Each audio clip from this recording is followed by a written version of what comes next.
السلام علیکم ورحمۃ اللہ وبرکاتہ۔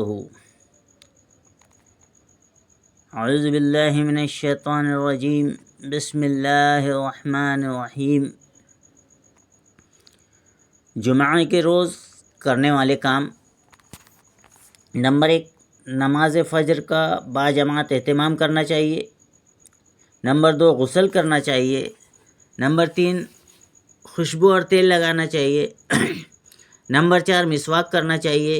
نمبر 5، عمدہ لباس پہننا چاہیے۔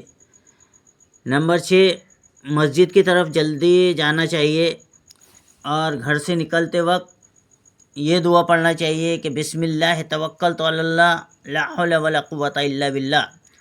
اللہ کے نام سے نکل رہا ہوں، میرا پورا توکل اللہ ہی پر ہے، تمام طاقت و قوت اللہ ہی کی طرف سے ہے۔ تو اس وقت اسے کہا جاتا ہے تجھے ہدایت ملی، تیری کفایت کی گئی اور تجھے بچا لیا گیا ہر بلا سے۔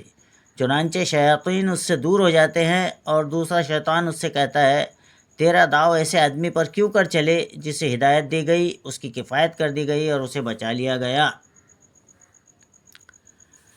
نمبر 7، نماز جمعہ کے لیے پیدل جانا چاہیے۔ نمبر 8، امام کے قریب بیٹھ کر خطبہ سننا چاہیے۔ نمبر 9، دعاؤں کا اہتمام کرنا چاہیے۔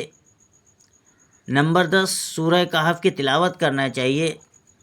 نمبر 11، درود شریف کثرت سے پڑھنا چاہیے۔ اللہم صلی علی محمد وعلی آل محمد کما صلیت علی ابراہیم وعلی آل ابراہیم انک حمید مجید۔ اللہم بارک علی محمد وعلی آل محمد کما بارکت علی ابراہیم وعلی آل ابراہیم انک حمید مجید۔ نمبر 12، حسب استطاعت صدقہ کرنا چاہیے۔ اللہ تعالی ہمیں ان سب باتوں پر عمل کی توفیق عطا فرمائے۔ اللہ تعالی ہمیں صدقہ و خیرات کی توفیق عطا فرمائے۔ اللہ تعالی ہمیں نماز کا پابند بنائے۔ اللہ تعالی جب تک زندہ رکھے ایمان کے ساتھ زندہ رکھے، اور جب موت واقع ہو تو وہ ایمان بالخیر ہو۔ آمین یا رب العالمین۔